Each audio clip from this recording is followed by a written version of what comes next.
Hello and welcome to I Can't Believe It's Not the Mouse, the podcast all about animation not made by the mouse. I'm your host, Octaviano Macias, and today I wanted to do a more simple episode. This is basically another episode where I'm talking about an episode of a show instead of a movie, and the episode I'm talking about is my favorite Simpsons episode, Homer's Enemy. Before we get started, I just want to say, if you're listening to this on YouTube, go ahead and give it a like, subscribe to the channel, feel free to comment, and ring the bell for notifications. Also, if you're on Spotify or just any other podcast site, follow this show on those platforms. The Simpsons is, of course, one of the most beloved animated series of all time, one of the most beloved shows of all time, and as we speak, it's already past 800 episodes.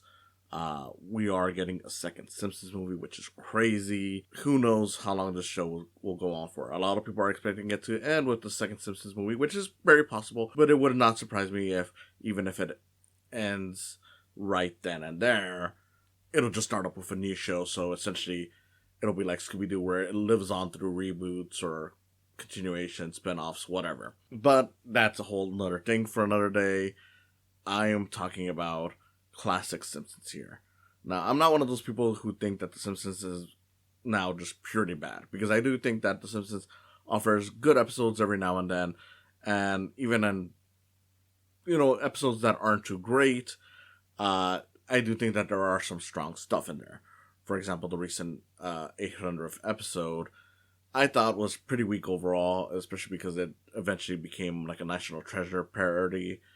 Didn't care too much for that. I thought it lost a lot of the heart that it had early on, where it was basically a story about Marge connecting with Santa's little helper. But for what it's worth, when it was that, cute episode.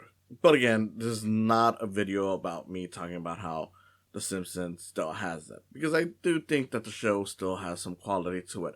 You have to remember that this is a show that has gone through multiple phases. Writers have come and gone, and the show is not the same that it was, 30 years ago. The episode I'm talking about, Homer's Enemy, is a season 8 episode, one of the final episodes of season 8, I believe. And as such, the episode is nearly 30 years old at this point, or already at the 30-year mark. I didn't bother checking on that much. Regardless of it, it is a really good episode. A lot of people know this episode as the one that introduces Frank Grimes, one of the most popular one-off characters the show has ever introduced. Granted, I do think that one-off can have an asterisk to it now, just because he has made minor appearances later on, and there are other episodes that kind of deal with the fallout of this episode. But for the most part, this is a character that, as he is, only appeared in this one episode because he dies at the end of the episode. That's a major spoiler, but a lot of you have probably already seen this episode, or are at least aware of it because you're probably Simpsons fans yourselves, and this is one of the most iconic episodes of the show. I know a lot of people who don't really like the episode think that it's way too dark and it goes way too far on the Frank Grimes character, but I think it's just perfect. For the most part, the episode is about Homer meeting this new employee at the power plant who is essentially a real person in a way, because the character of Frank Grimes is someone who struggled throughout life, had to work hard to get to where he is, and they do kind of make a joke about it, how much he had to struggle. Like, it is over the top and it is very cartoony, but once he actually drops into the episode proper, he is essentially an actual person. That's kind of what it feels like. It's like the most grounded Simpsons character ever, to the point that while it is a guest voice on the character, it's not a guest voice that's a celebrity, which is kind of amazing, because normally when you think about, like, okay, one-time character or whatever, it's gonna be someone who's like a celebrity voice. No. Frank Grimes is voiced by one of the show's regulars. Okay, you know what? I gotta be honest about this. So I thought for years that Frank Grimes was voiced by Frank Welker, since he's listed as a guest star for this episode. But it turns out that he's actually voiced by Hank Azaria, which makes a lot of sense because I do hear his voice in it. But because of that detail, for years I thought it was Frank Welker. So I feel kind of stupid in that part. But yes, Frank Grimes was voiced by Hank Azaria, which is kind of crazy because, again, for a character that's just a one-time, role, you would assume that it would have been a big celebrity. But no, it's one of the people that is already on the show regularly. Having a regular cast member voice this character actually does add to the charm to it, because it means that instead of it being something where it's like, okay, let's get a big name actor and we'll recognize it, they could have been like, okay, let's get like Michael Keaton or, whoever else. They could have gotten some big name person. It probably wouldn't have stood out. Sticking to someone that is just known actor, of course, because, he is known for the voice work in this, and he has appeared in some live action stuff, but, someone who's not like big name celebrity like those people means that it feels more real and more like an actual person coming into this show and just being like, why are you guys acting like all of this is normal? This Homer Simpson guy is not normal. He's kind of a moron, and that's being nice about it. And he's rewarded in so many ways. He's, gone to space. He's met presidents. He's, all the stuff that he's done in the show. Like, they do acknowledge, like, a lot of stuff that he's done throughout the show's lifespan up to that point. And it's like, this is insane for a person to do all this stuff, despite the fact that he is clearly a huge moron.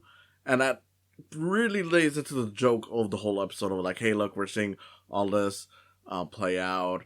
And it eventually builds to, again, what I've already spoiled, him dying, which is far and away one of the darkest things that's ever happened in the show, especially because he really dies. And even at his funeral, they do make a joke about it by having Homer sleeping through it, which is just horribly cruel. But it works because it's like, well, yeah, we're trying to showcase, like, what if a real person actually came into this world and kind of said, like, hey, wait a second, this doesn't make sense for any normal person to have, let alone this moron. Truly genius work.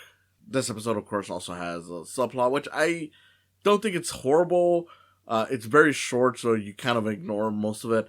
And realistically, it only exists, in my mind, it only exists just to set up a really good joke when Frank Grimes comes to visit the Simpsons at their household, and just to further rub in, like, hey, how crazy this world is and how much Homer is being rewarded for his nonsense. Because the subplot in this episode is that Bart, through an auction, is able to acquire this big abandoned building. Not a very long subplot. It's pretty much just, hey, he buys it, he messes around in there, and he loses it.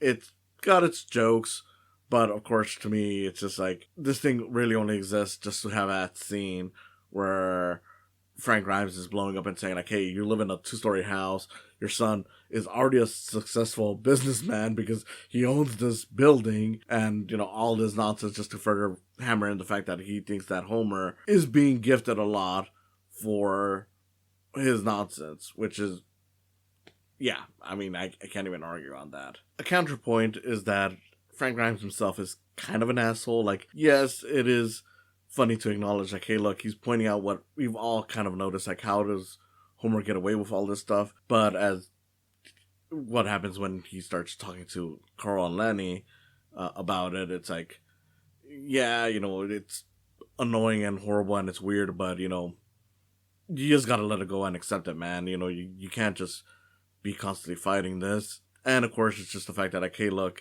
he does kind of get, I don't know if Bane's the right word for it, but he does kind of get to a point where it's like, oh, he's really in this just to say, like, hey, I deserve this, this stuff because, I work hard and he doesn't. And, he's just really mad at the whole laziness and stupidity. And again, it is understandable because Homer is essentially a very frustrating and dumb man. But even while acknowledging that I can see his point of view, I can also say, like, look, at a certain point, you just gotta let this shit go, man. Like, if you notice that he's getting rewarded for this stuff and whatnot, and no one's doing anything at a certain point, just why even bother doing much? Especially because, like, the big moment where he tries to fully prove that he's an idiot is a contest for kids, and they still applaud him and everything, and it's like, look, if they're not doing anything about this, you might as well just give up, which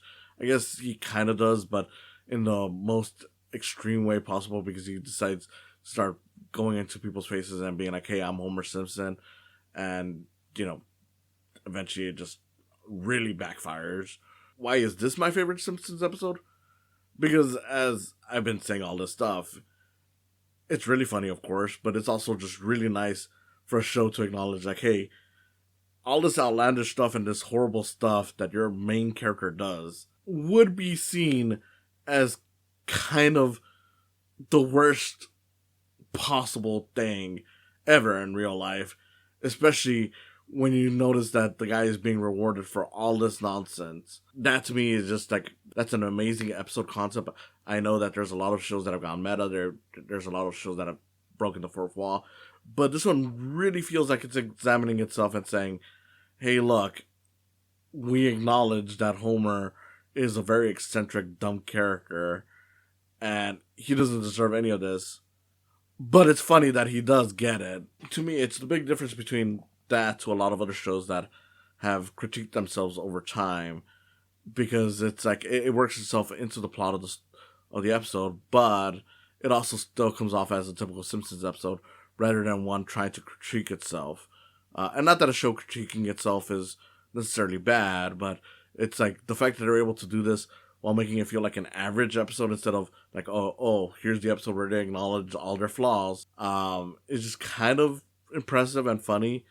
Because, like, just to name a show that I can think of off the top of my head, when we got to Steven Universe Future, a lot of those episodes felt like they were like, okay, let's try to acknowledge the shortcomings of Steven as a character, and how self-centered he can be at times by having characters essentially put him in his place or just kind of acknowledge, like, hey, this is what you're doing, throughout those final episodes. Solid stuff, but at the same time, it's like, yeah, once you go to this show and you see all that stuff laid out, and the show just decides, okay, instead of trying to acknowledge that this stuff is bad and we're going to make Homer better, we're just going to double down on Homer being an idiot and succeeding for being a lovable idiot. Funny stuff. So, yes, this is my favorite episode of the show. Thank you for listening. I'll see you again next time. Next time for sure. Longer episode. I promise. This is just something to kind of fill the time with. You went into outer space. You. Sure. You've never been? Thanks for stopping by. Go ahead and follow this channel. Subscribe, like and comment, ring the bell for notifications. Go ahead and also follow my podcast and give some love to my Patreon account while you're at it. It's www.patreon.com/psycams. Again, thanks for stopping by, and I hope you come back for more in the future.